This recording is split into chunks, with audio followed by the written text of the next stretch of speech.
for joining us on the LATINAFest Virtual. Now, if you missed LATINAFest in person, which happened a few weeks ago, no worries, we got you covered. We're going to show you what happened, who was there, the dancing, the activations. It was an amazing event, but you're going to get to see it today. That's right, and we want to thank our sponsor, Veronica Sanchez from McDonald's, for helping us make this happen.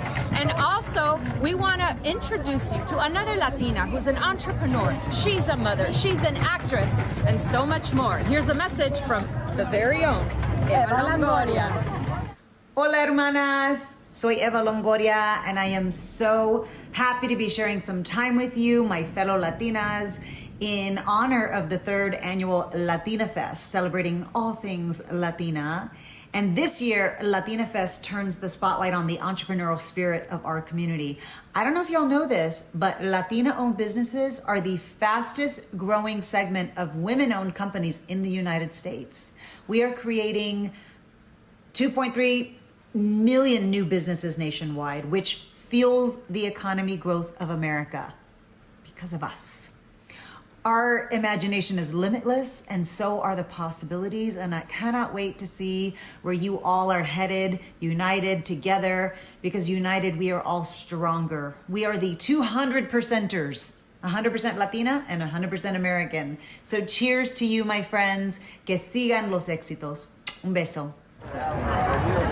Thank you, Eva, for always being there to support your Latinas.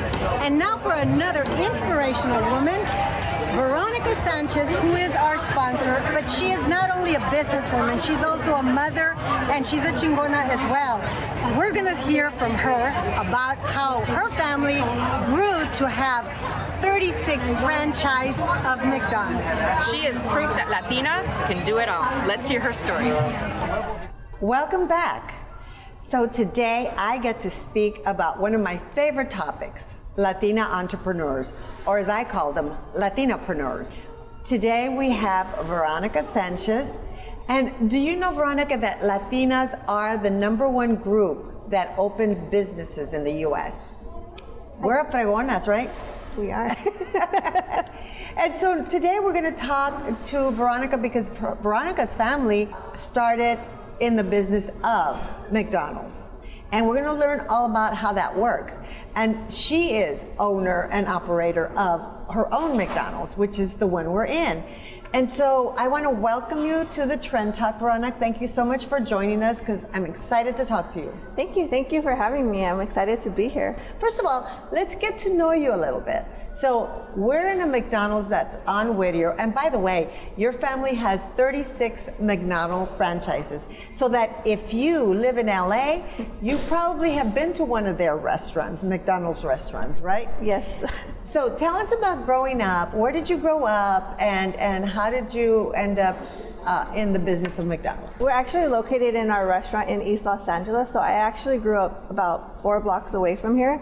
So I was born and raised in East Los Angeles, California. And you went to school around here? Tell us about school. I went to school in Alhambra. I went to Ramona Convent for high school, and then I went to Loyola Marymount for college, which is located in Westchester.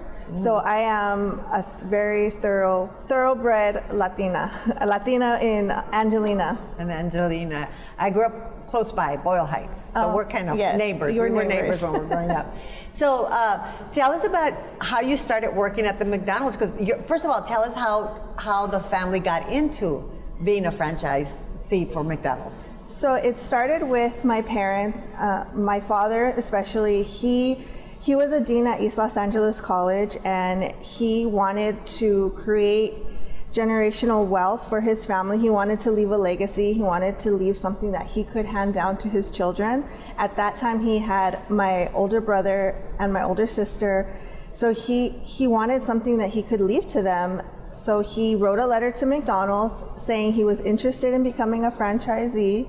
He told them about their background, and they accepted him into their registered applicant program, and a couple years later he was a franchisee. And tell us what that means to be a franchisee.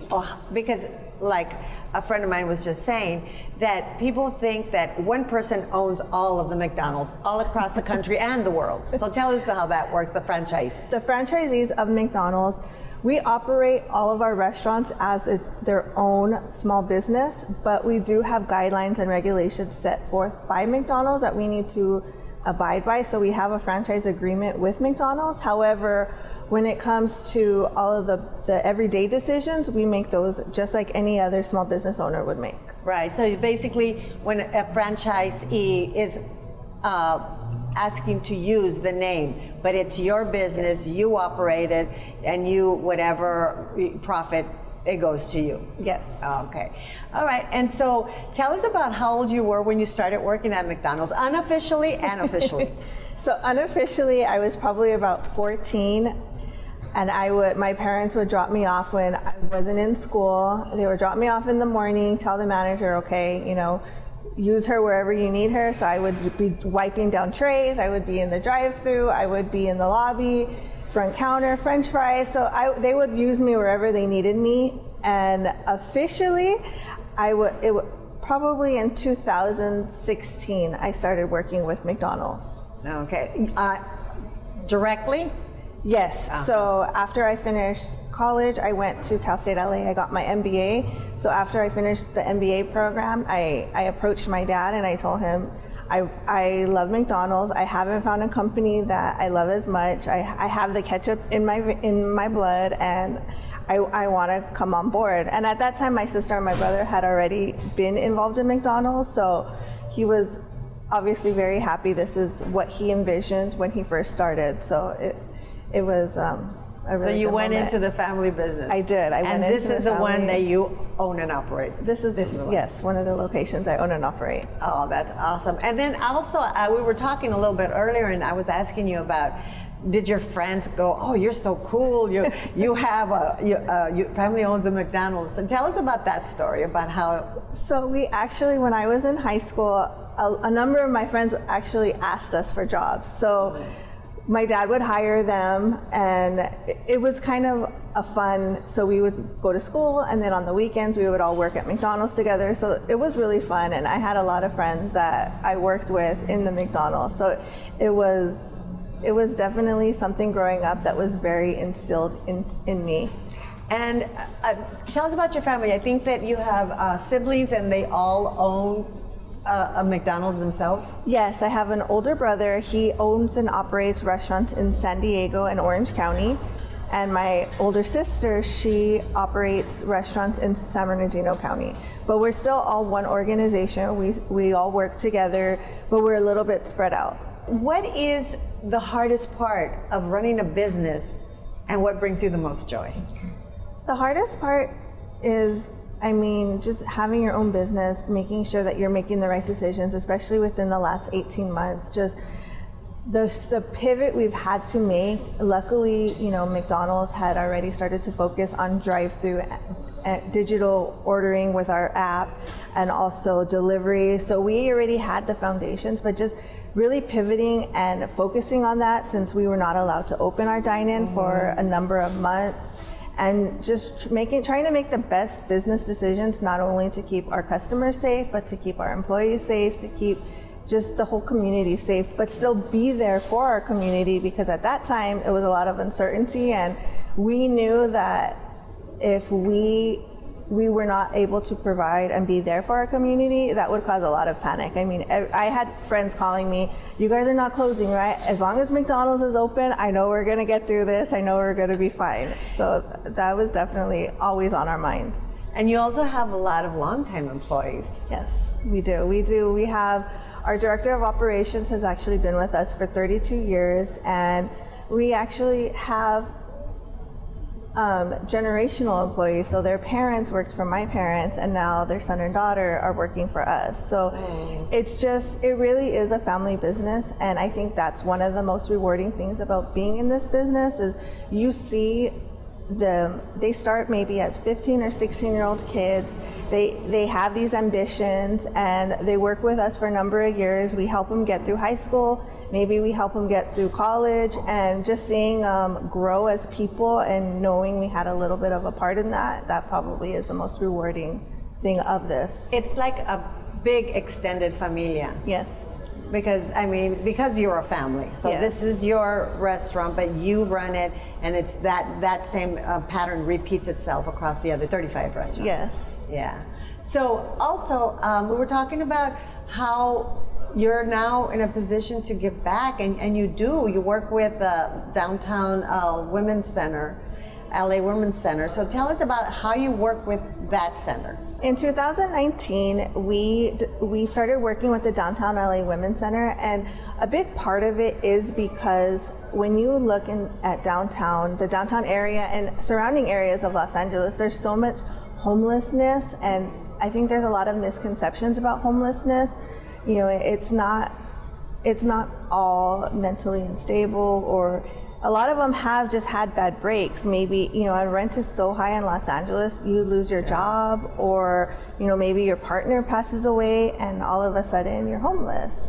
So we really wanted to give these women another chance to achieve whatever their goals are. So we started hiring within the Downtown LA Women's Center, and it actually was a really good fit because we do have programs. They're called Archways to Opportunity. So in those programs, there is one that is English Under the Arches. So any person who English is not their first language, we help them learn English, provided by McDonald's, and also tuition assistance. So if they're taking junior college classes and maybe, you know, they have a scholarship or no scholarship and they need help paying for it, they just submit an itemized bill and we send them a check. McDonald's, you know, helps as well with those costs.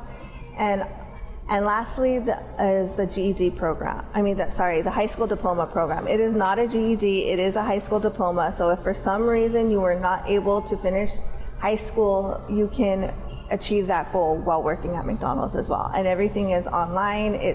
You work at your own pace, so maybe someone who had a year left and couldn't finish. So it really is tailored to that person. So not only good food, but you also Yes. get help with your education. Yes. That's great, especially in our communities that we need that guidance. We need that little lift for everyone to, you know, go to college, because education is power, and that's where we all should be.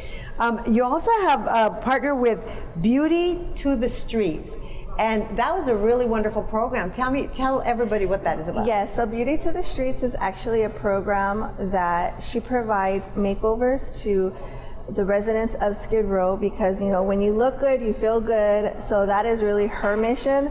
So, and we help her provide the lunch for the people of Skid Row. Oh, that's very good. And then you also do the charities with McDonald's, right? Yes. Tell us about those So charities. McDonald's does have a charity. It's called Ronald McDonald House Charity. So we're very involved, and because we're spread out, we help with each of the different houses. There's a number of houses throughout Southern California, and actually they are just starting a brand new house in West Los Angeles, and my dad is actually spearheading that effort. Wow. So it's something that he's really proud of, and we're all really proud of him that he's taking that on. When he's supposed to be slowing down, but he's full steam ahead. And a little bit, let's backtrack a little bit, because your family history is, I think, important to this, because it is a story that began with an immigrant who came to the States, which was not your dad, but it was his parents, right? Yes. So my grandparents were immigrated from Mexico. They immigrated from Morelia, and my dad was the first generation. And I think that's why we're so involved in our communities, and we want to give back our communities, because they did not they came with nothing. My dad, you know, he didn't have money, and a lot of people along his journey helped him. So he always instilled that in us, that when we got to the position where we could help people, that we needed to do that, and we needed to take people along with us as we are improving our financial situation, or improving our businesses. We needed to take people who are not as fortunate with us. That's wonderful. Thank you so much, Veronica. It is amazing. I always wondered what franchises were and how they worked. I knew what they were, but how they worked. And it seems like it's a powerful group of owners who also give back to the community. Yes. And that's what's important. So thank you so much for doing that. Thank you for giving back to the community. And thank you for being a great example for Latinas who want to get out there and be entrepreneurs. She is the LATINAPreneur of East LA. Thank you. LATINAFest is one of the best destinations for women who want to start a business, who want to thrive, and who want to be supported by other fellow Latinas.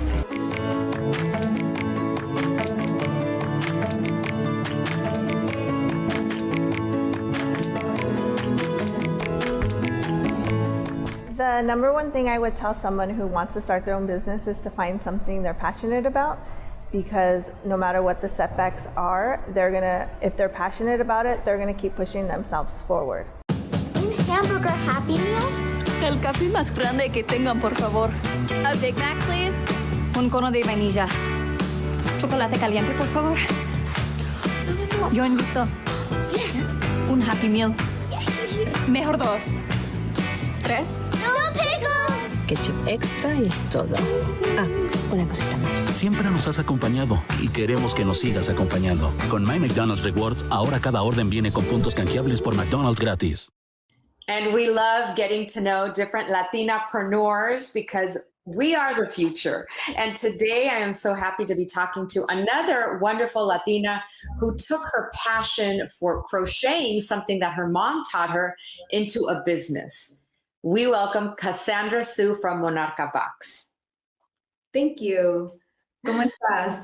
Muy bien. And I love the color. I love your wall. I love everything about the colorful aspects that you bring into your business. So first of all, tell us, Cassandra, what is Monarch Box? So my mom taught me to crochet when I was 10.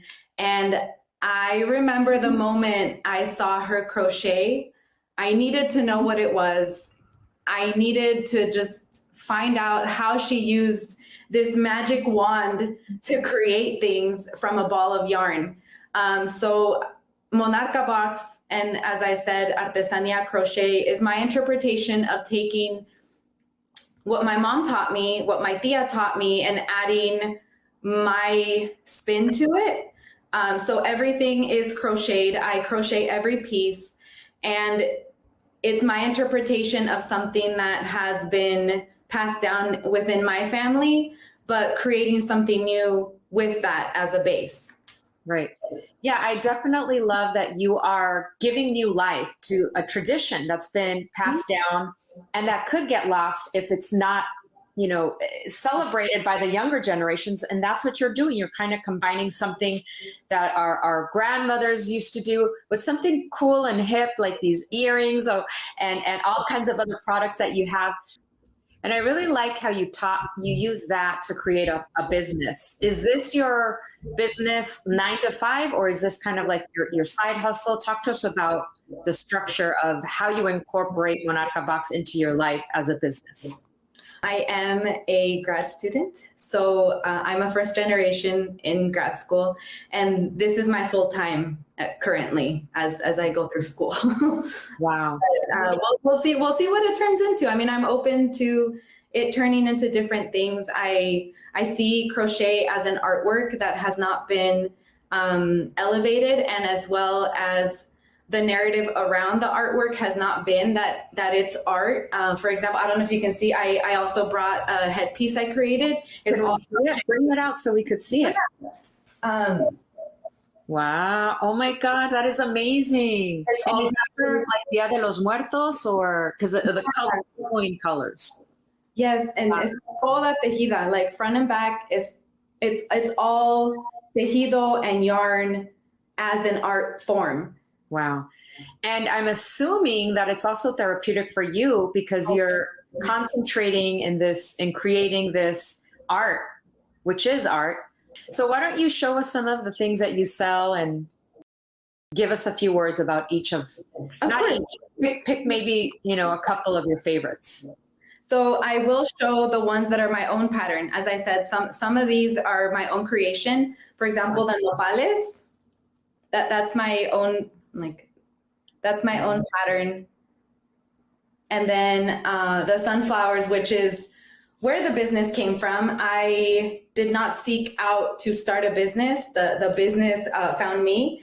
I wanted a pair of sunflower earrings, so I made some for myself. And folks started asking me for them, and I was like, really? Okay. We'll see where this goes. Okay. And then I completely let my imagination just take over, and everything that I had learned about crocheting, I took the chains off and said, okay, let's just go full force into this and see what comes out of this. So before we sign off and we ask you where people can find these beautiful earrings and other products that you have, what's one advice that you would give a Latinapreneur? To go for it. Do not be afraid.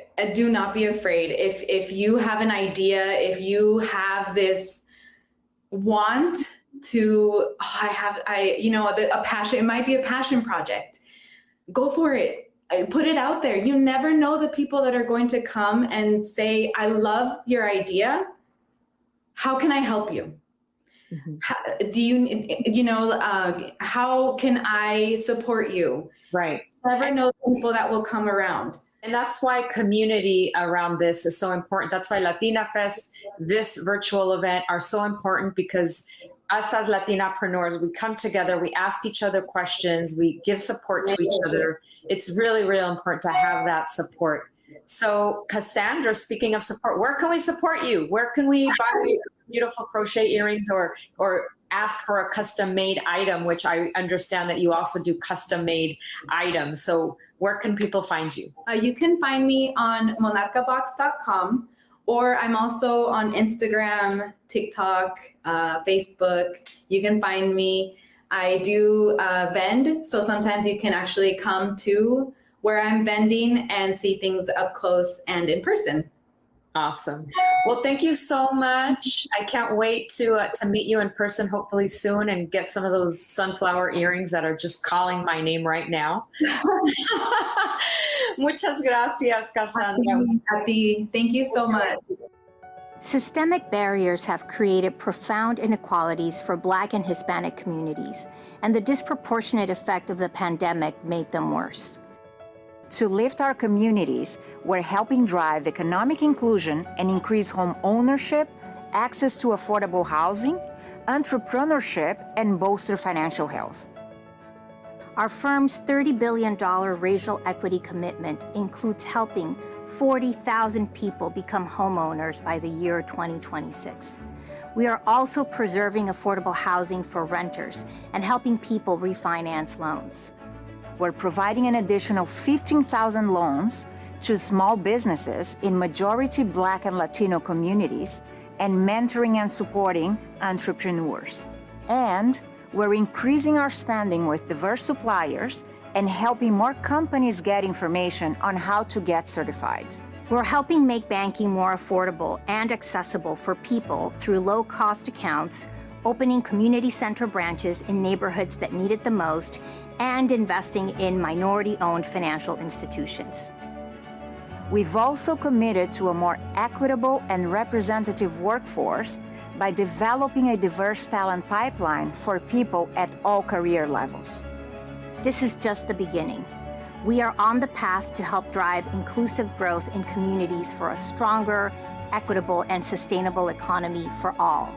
At JPMorgan Chase, we're committed to helping close the racial wealth gap.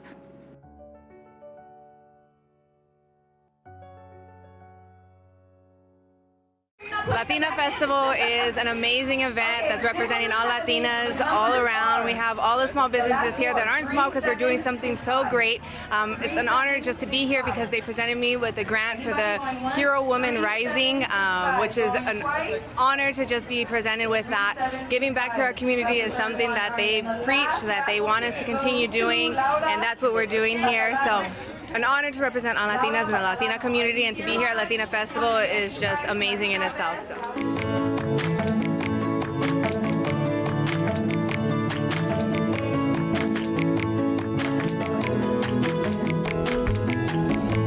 The way I balance family and business is I have a lot of help. I have my mother-in-law who lives with us, and she does so that I am able to work the hours that I need to work. My husband is very supportive as well.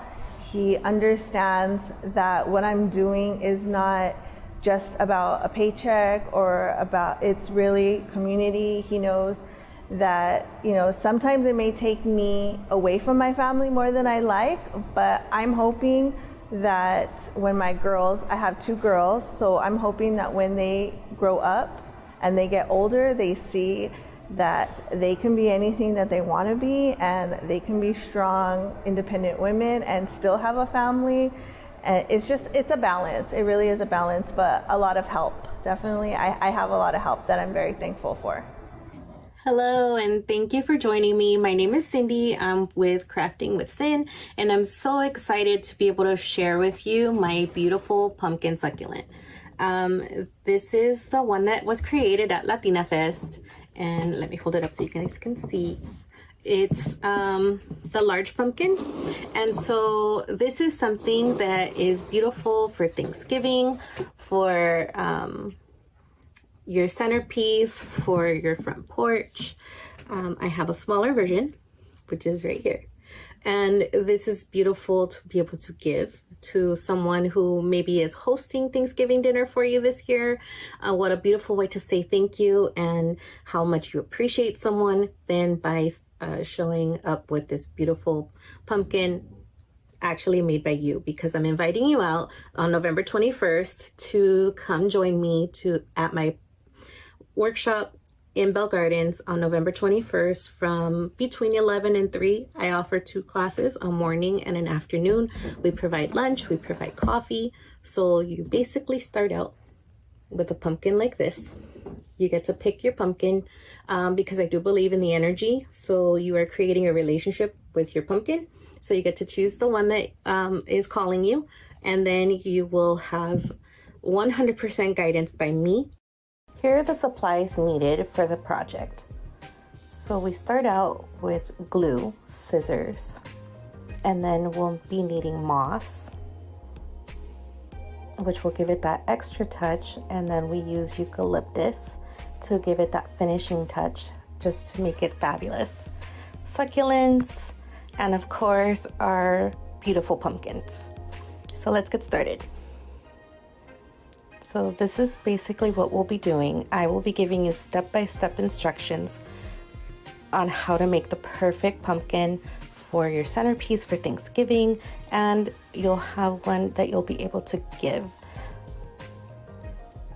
All supplies are included in your package, and we also include some relaxation and time to just unwind at the beautiful rustic chic. Here are some pictures of the past workshops that we've held there. As you can see, it's such a beautiful and relaxing environment where you can really learn on how to take care of your plants, how to create beautiful projects, and have some coffee, enjoy time meeting new people, and taking home beautiful, beautiful projects. So these are all of the different things we've done over the past few months. And like I said, all classes are guided by me. I keep them small so I can give you the undivided attention. And here is our holiday series.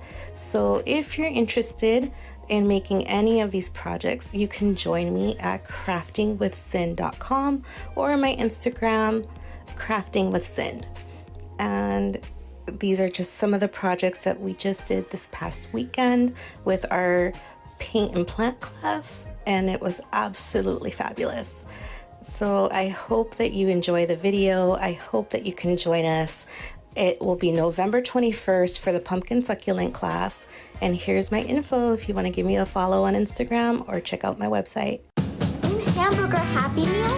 El café más grande que tengan, por favor. A Big Mac, please. Un cono de vainilla. Chocolate caliente, por favor. Yo invito. Yes. Un Happy Meal. Mejor 2. 3. No pickles! ketchup extra y es todo. Ah, una cosita más. Siempre nos has acompañado y queremos que nos sigas acompañando. Con My McDonald's Rewards, ahora cada orden viene con puntos canjeables por McDonald's gratis.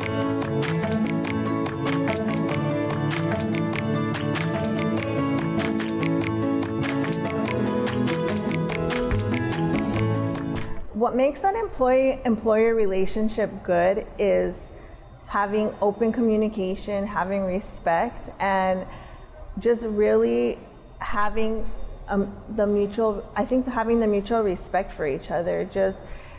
I think our organization, we love all of our people. They're really important. We know without them we couldn't do any of what we're doing. So just really being thankful and really being having that respect, and that I think we have a mutual respect for each other.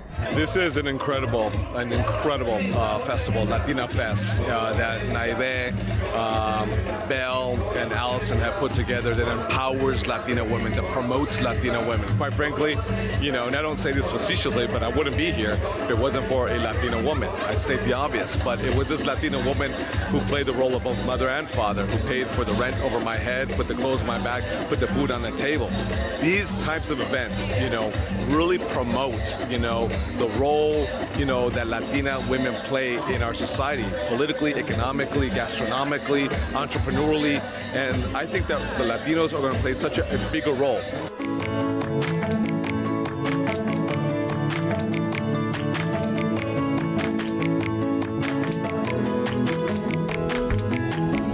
It's important to do marketing because you want to let our customers know what service you have or what product you have.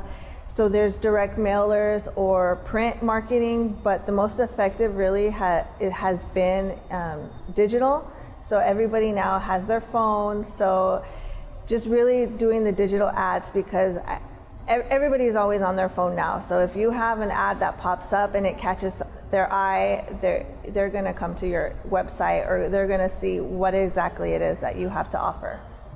I was so excited to be accepted to be a LATINAFest vendor. I mean, I have been Mexican American my whole life and was born and raised here in Bellflower, California. And just being surrounded by fellow Latina entrepreneurs has been so empowering. Just walking around, seeing the spirit and the energy of all of the entrepreneurs. I couldn't be more honored to be around such powerful and inspiring women.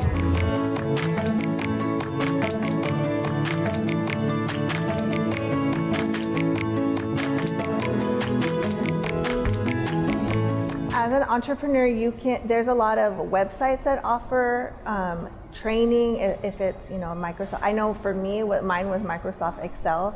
I wasn't that familiar with it, so really just looking up online classes. And there's a lot of online classes. There's a lot of community colleges that offer different computer classes or different classes, and also just universities as well. You don't have to necessarily be going for a degree, but maybe you want to take a marketing class, or maybe you want to take a computer class, or whatever it is that you need help with. There's plenty of resources at this point in time to help you. We're supporting a lot of the other Latina entrepreneur women, but not only that, we're here to bring in a movement. So with our movement, what we're doing is spreading the importance of mental health and getting the help when needed. You're not alone, and you've never been alone. We're partnered with NAMI.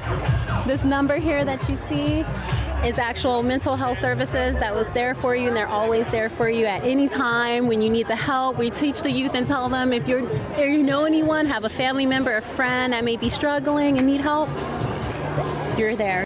And now we welcome Sandra Magallon, West Division Area Manager at Chase for Business. Sandra focuses on minority entrepreneurs, and she will conduct a very valuable and informative workshop on something all of us entrepreneurs have to deal with: cash flow. And she has helped thousands of minority entrepreneurs to get their business on track and to scale so that they can become successful and grow. Thank you so much for joining us. Thank you so much for having me. I'm so excited to be part of the LATINAFest virtual event, and thank you for putting such an amazing program together. Hello, everyone. My name is Sandra Magallon. I am the West Division Area Manager at Chase for Business. My team works really closely doing one-on-one coaching and also doing small group sessions like this one to bring information to all of the entrepreneurs. And really, knowledge is power. And through the power of Chase, we're bringing a number of different topics. And today's topic is going to be how to navigate your cash flow. Awesome. That's wonderful. And so, Sandra, before we begin and we go to the workshop, tell us why you like working with minority entrepreneurs. I love working with minority entrepreneurs. My parents are owners of 2 businesses. I started working at the tender age of 10, helping them with their paleteria, going to a number of the different city hall offices, from the sanitation department to the licensing department, and really learned a lot about what small businesses need to do in order to keep the doors open. And so I spent some time in the commercial banking side, where I really learned about credit structures and expanding. And when this opportunity opened for us to work closely with minority entrepreneurs, it was like the perfect fit of like really understanding what makes businesses grow, how large businesses manage their business. And so working closely with our minority entrepreneur program, doing one-on-one coaching, has really helped demystify what the financial institutions can do for small businesses. And I'm just excited to be able to go ahead and bring a lot of that knowledge, help them scale through really understanding the importance of embracing how you can really set up your operations to be efficient through really navigating your cash flow. So that's a little bit of one of the reasons I love what I do. Sandra, I have a question. So we obviously know that us as Latinos, we are entrepreneurs, whether we're selling tamales on the street corner or, or we have a $1 million business. We just love entrepreneurship. But I do feel there's a gap of financial literacy in our community. Why do you think that is, and how can we fix that? I think we really did see this even more, and it was really spotlighted during the payroll protection plan, the PPP, where a number of small businesses went to their financial institutions thinking because they had a checking account there that they could automatically get access to what we were calling the lifeline of the small businesses. And I think what we learned was that just because you have a checking account with a bank, it doesn't necessarily mean you have a relationship with the bank. I think that we're so busy running our business day in and day out that it's just natural for us to go in there and do what we need to do to operate the business. And we need to be more intentional of understanding who is my banker, who do I go for, how is it that I qualify for a loan? And I think that it really does come to financial education being a real big gap, which is one of the reasons that we created Navigating Your Cash Flow. It's to really bring information to small businesses to feel comfortable in understanding what does it mean to manage your you call it cash management. What does it mean to really run your cash management to ensure that you're running an efficient back office operations? Right. Well, we also know, Sandra, that your passion is working with the community. So give us some quick examples of some of the women you've worked with and how you've helped them scale. Absolutely. Currently, I'm working with a small business, and she makes sopitas. She's from Mexico. Her father's from Mexico, and she remembers coming home from school, and there always being una sopita de fideo, or de pollo. And so she actually started her business in 2015, where she developed special soups in a bottle, so that if you're like, you need to go out, you can just go and grab it like you would like a protein shake. But this was a sopita, right? And so she's been able to grow her business since 2015 to right now 2021, where she's about to hit 2 million in revenue. And she's about to get a contract with Costco, but she needed to go ahead and get a line of credit of $250,000 to be able to meet the contract requirements. And so we were able to work closely with her in order for her to understand what does your balance sheet need to look like? What does your profit and loss need to look like? What does your tax returns need to look like in order for you to qualify for a line of credit for you to be able to grow and scale? And so right now we're working on going ahead and providing her with a $250,000 line of credit so that she can go ahead and start selling her sopitas at Costco. Wow, I'm gonna have to get one of those sopitas. They sound delicious, and I always like supporting my community. Wow, who Right? knew sopitas could be so profitable? Really? Right. Exactly. I think it's nostalgic, right? When you think about like how busy we are as entrepreneurs, like I've seen those milk muscle protein shakes, and there's all of these replacement meals, and seriously, like the idea of being able to just go in and grab un fideo or chicken soup or something and have something that's nutritious, what a beautiful idea. And who I know, right? He would make $2 million off of selling sopitas. So yes, I'll definitely have to share her information. Well, thank you so much, Sandra, for all of this insight. And we can't wait to hear all about the workshop regarding cash flow. So everyone that's watching right now, you can take notes. You can participate in this workshop by downloading the worksheet on LatinaFest Instagram. We have all of the worksheets uploaded there. So click the link. You have a few seconds right now to click the link and download that worksheet so you can follow along. Yes, and now for the workshop, navigating your cash flow, which is so important. So it's navigating your cash flow, how to fuel the growth of your business. Now, Eva and I will be following along. We have our own worksheet, and we'll be taking notes. And so now let us have Sandra just take it away, Sandra. Thank you so much.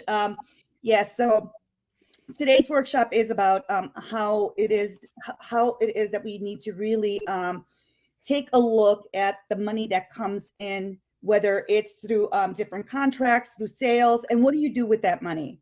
And so cash flow moves your business forward. Timing is everything.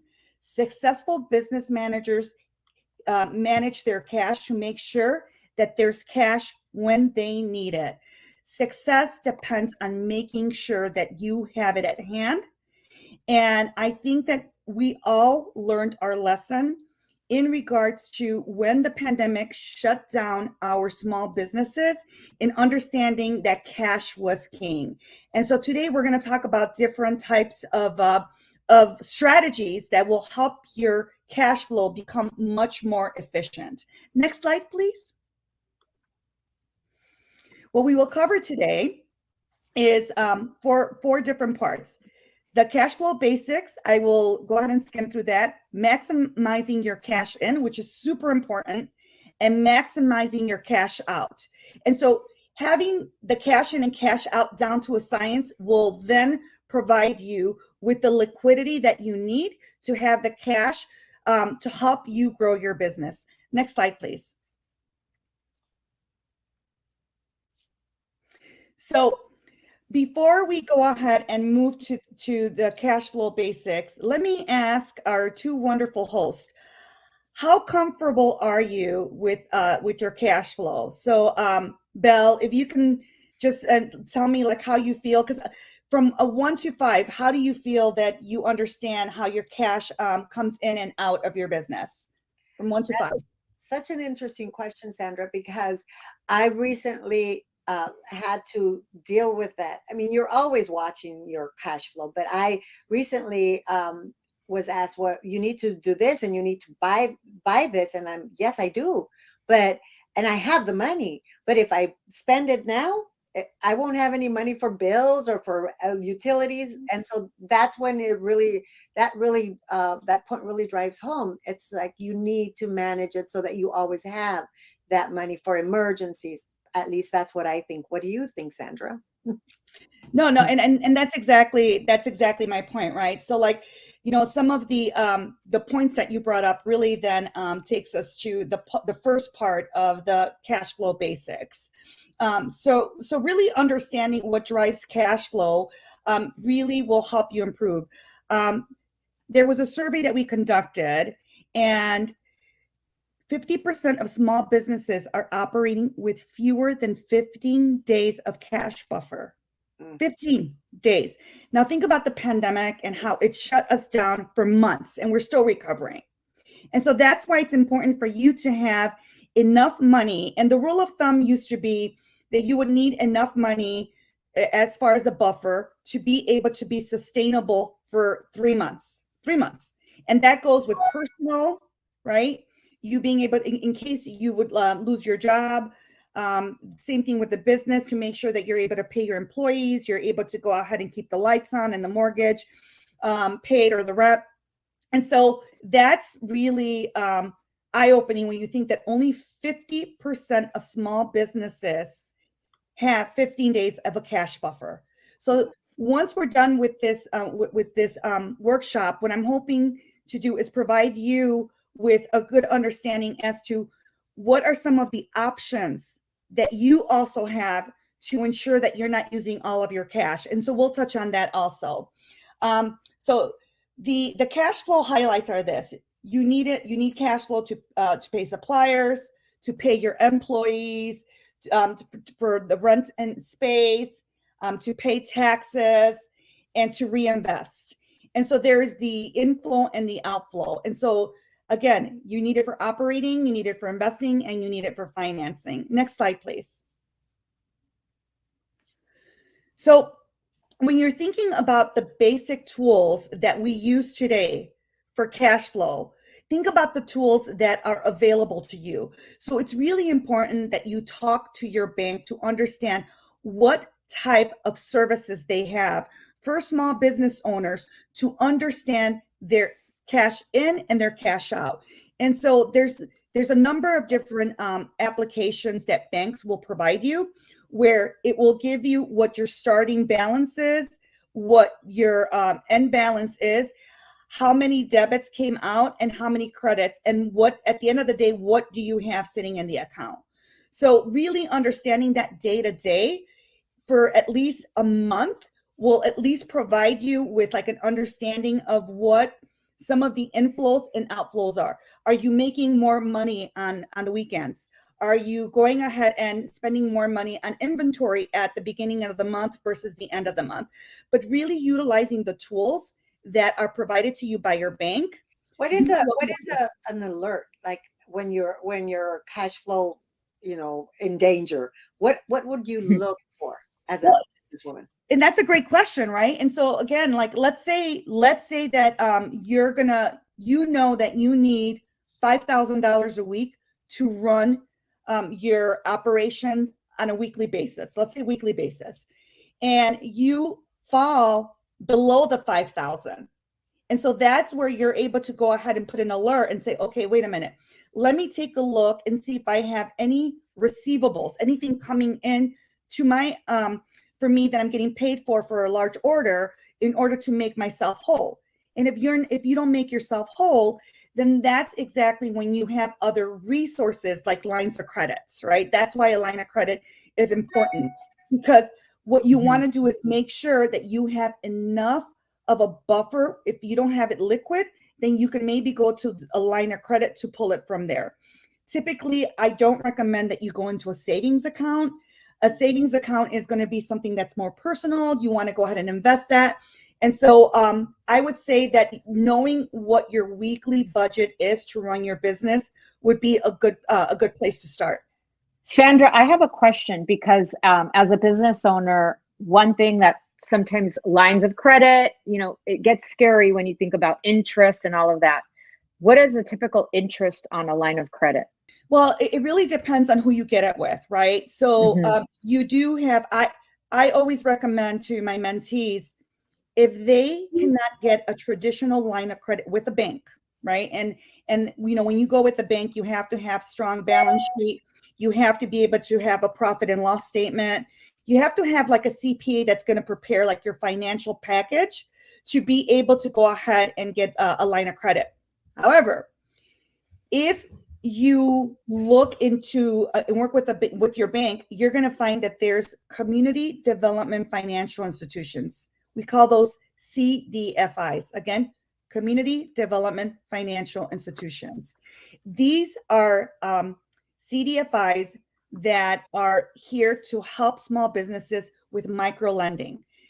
Typically, you do not need all of the different credit criteria that is necessary from a bank. And we have criteria that are set by the regulators. They want to make sure that the money that we're lending out is going to get paid back. However, a lot of small Latina businesses who are trying to learn how to navigate the banking system may not have the best credit. So if you go through a CDFI, they're going to be less stringent. However, you will pay at least 2 to 3% higher on the interest rate. But when you have a good CPA, they're able to help you really understand how is it that you write off some of the interest. Is there anything that you could depreciate? So really not being scared of having that line of credit, understanding that if you're paying interest rate, at least you know you have liquidity for a rainy day. Okay. That makes sense. Sounds good. Okay. And what again does that acronym you just said, SD? It's CDFI. So it's Community Development Financial Institution. Okay. So you can Google like CDFI in Los Angeles, and you are going to get a number of CDFIs. So my consultants work with LISC. They work with True Fund. They work with Accion.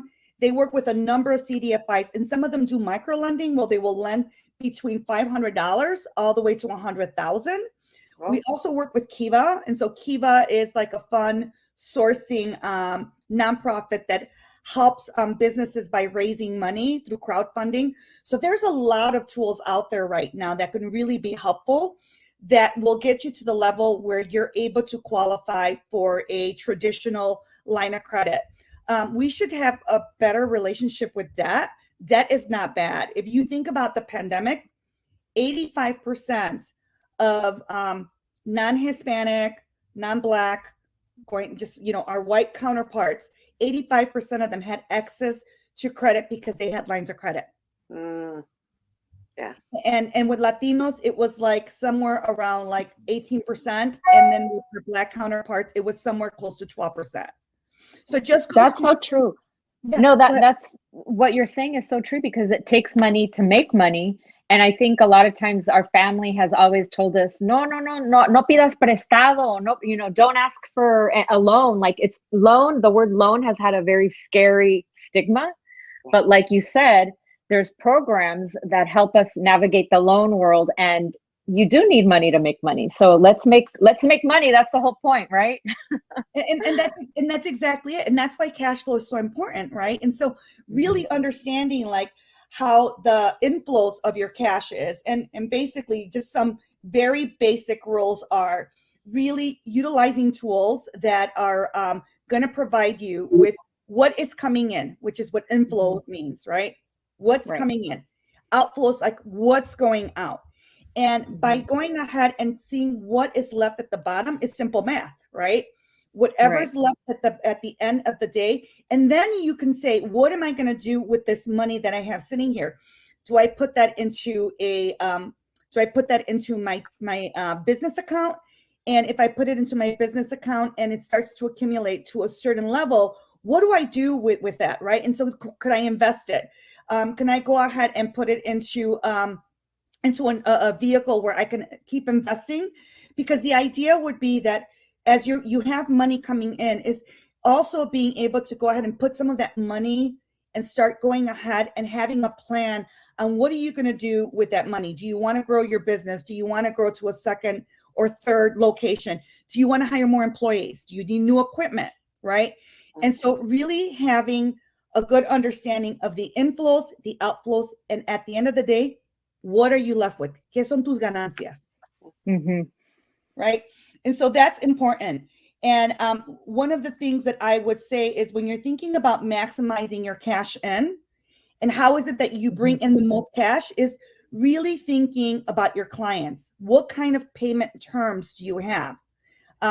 When you provide a service to your clients, do you go ahead and understand like how the money's coming in? Then what I would say is when you're understanding like what's your place in the marketplace, what is your competition doing, what can make you different, right? And so, you know, with the example that we use about the sopitas, what's making her different? What's making her different is that she realized that she was one of the only individuals making sopas for the Latino community, because for the Latino community, una sopita is comfort, right? It's like chicken soup for the soul, right? And so for her, what made her competitive was that she's one of the only ones that creates it. And she was able to really understand what the competitive landscape was when she went ahead and she opened her business. And by doing that, she went out and she started meeting with like chains of different supermarkets with that are really well known in our community, and started selling the sopitas for them. And not only did she do that, she wasn't making the sopitas, she was outsourcing who was manufacturing that. And she was able to add that into her plan so that she could only focus on growth. So again, you know, understanding your competitive landscape and how you operate in order to really be able to maximize the sales, because the sales is exactly what brings cash in. How quickly you get paid is what brings cash in. And so you really need to think about like, what are some of the terms you have with your clients when you're providing them with a service? You know, you said something very important, which I've heard now, you know, working with Chase, is you have to know, you have to be able to delegate so that you can focus on growth. And if you're busy doing all the work, then you're not focusing on growth. Yeah, I heard, and that is part of the whole cash flow thing, because you need cash in order to pay these employees, right? That expect to be paid at least within 2 weeks of working. But I do remember hearing on a podcast someone saying, you know, we as entrepreneurs, we want to do it all, but then we see, like, look at a hotel. The manager isn't also the bellboy, and isn't the receptionist, and isn't the valet. Like, there's people for all of these different stations, so that way the manager can look at the business as a whole and run it smoothly and make a profit and not be frazzled. But like the cash flow, I barely started hiring part-time employees, and yeah, the cash flow, you need to pay them. They expect to get paid, and even if we don't get paid, they need to get paid, and that's one component that that cash flow addresses. Right. And you bring up a really good point. So as entrepreneurs, what we got to look at also is our prices, right? Are our prices competitive? If you're selling, you know, let's say if you're selling a paleta, and of course I'll go to that because my parents have a paleteria, you know, are you selling at a higher price? If you're selling at a higher price, is it a higher quality? And so considering what your prices are and understanding what is the price of your product, what is the dollar amount that it takes you to make that product, and then what is the margin that you expect? So is it 20% that you want to make? Is it 40%? Is it 50%? But really understanding, like, also another thing that's really interesting is considering who your suppliers are. Can you renegotiate some of the material? Can you renegotiate? Let's say if you're a restaurant, can you renegotiate what you're paying for all of the different ingredients that you're buying? So really taking a hard look and zooming out and taking a look at what is it costing you to run your business? Do you need to go ahead and increase your prices? And if once you increase your prices, as long as you have a loyal following of clients who feel that you're providing them a good service, they're going to pay the value of what they get. The other is bundle items or services, right? And so, for example, I've worked with businesses that will say, okay, if you buy 100 items from me, I will give you a 5% discount.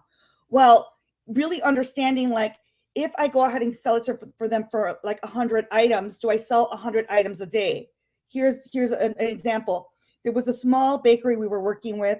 Once she started getting the word out that she was a minority-owned bakery and that she was using like her mom's recipe and really like positioned herself as having this unique, you know, baked goods, she was able to then start selling at a much larger volume to different supermercados, which means like you have higher volumes. You then start going ahead and having contracts where they're repetitive, and they're going to be repeat buyers. So really understanding what your sales process is in order to be able to determine what your sales forecast is going to be. So forecasting how much you're going to sell.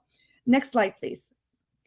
Collect on your sales. I mean, that's exactly it. Like I've worked with businesses, and I remember when I was younger, my mom would put a no se fía aquí. We don't extend credit here. We're not going to give it to you without you paying. And so I think that we need to feel comfortable of demanding that we're getting paid for the services that we're providing. So you have to be able to collect on your sales. And also another thing that's really important, what's your sales cycle? Are you going to give people 10 days, 15 days, 20 days, or 30 days?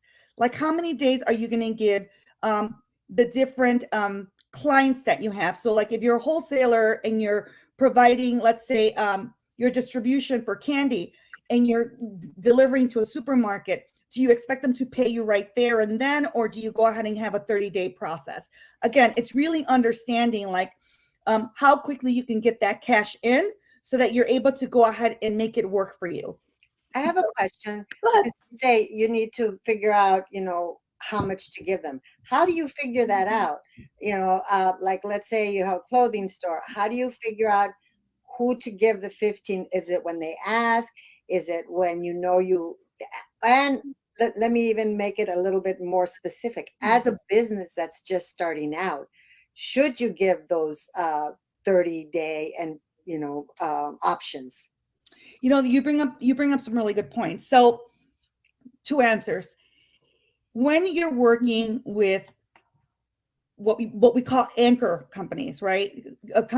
Or businesses that are anchor businesses that have been that have good reputation, that have a good references. So for example, one of the things that I've seen other individuals do when they're doing that, they ask for references. They're like, okay, if I'm going to give you a 30-day window to pay for my product, I need 3 references that you're going to pay me in 30 days. So it's doing your due diligence to see, is this a person or is this business reputable enough for me to go ahead and give them a 30-day term, right? Because we often think that you want them to pay you right away, but sometimes you need these businesses to go ahead and sell it in order for them to be able to go ahead and pay you back. But by the same token, you have to be able to think about what are your terms. And that's really like thinking a lot bigger picture, because then you're going to be able to have more opportunities that way. Sandra, I have a quick question. Do you have any recommendations for automated tools that will automatically remind people, oh, your invoice is due in 30 days, and that streamlines everything instead of having it in a notebook with a pen and paper, which a lot of people actually still use the pen and paper? Any automation tools? Oh yeah, there's so many out there in the market, right? And it's really understanding what is your comfort level, right? Mm-hmm. And so like, what is your comfort level with automating it? Are you comfortable with QuickBooks? Are you comfortable with an Excel spreadsheet? I try to automate some of these smaller businesses because I'm like, you could maybe do QuickBooks. That was just too. They weren't ready for that. And so what I did is like, okay, let's go into an Excel spreadsheet. Let's create a 30-day of like who your clients are, what the dollar amount is. And then let's create an email address that says accounting department. Okay. Mm-hmm. Because if you go ahead and say, okay, I'm going to do like accounting and then your company name, then when you're sending that out, then you're creating your own little paper trail without having to have it in a notebook, where you're able to see it in your email and say, oh, okay, this person needs to go out and pay me. So there's all these different tools. If you're just starting, I would say that taking a quick QuickBook like tutorial like on YouTube to see how people utilize it. I mean, QuickBooks is very well known. A lot of people know how to use it. They've learned how to automate it in order to be able to go ahead and pay their invoices in a very automated and efficient way. And I personally do use QuickBooks, and it's linked to my Chase bank account. So whenever a transaction happens on Chase, it automatically transfers into the QuickBooks, which is something I love. Exactly. And that's exactly what we need to do. We need to feel comfortable with these tools, because I think not only do Latinas Latinas have a relationship that need to make a better relationship with money and understanding money and not being afraid of the banks and thinking about the banks as a resource versus looking at the bank as someone that's just going to give them more debt. And so like earlier you were saying, growing up, no te vayas a endrogar, no te vayas a endrogar. I mean, to the point that they're calling it a drug. Right. That's Bad hilarious. stigma. It's a bad stigma, right? Well, this is so fascinating. And again, we are not even at the end yet, but is there something that we need to make sure we let them know before we say goodbye? Yes. So I would say go through the workbook. There's so much information on the workbook. The workbook has different exercises that will help you reflect on what are some of your behaviors and how is it that you need to tweak those behaviors. And I will say that it's never too late to learn something new. We're living in a moment where technology is moving so quickly that you can't feel like you're overwhelmed. Because if you feel like you're overwhelmed, you're going to be left behind. Because everything's moving through mobile. Like we're operating through this. This is like how we do our operations, right?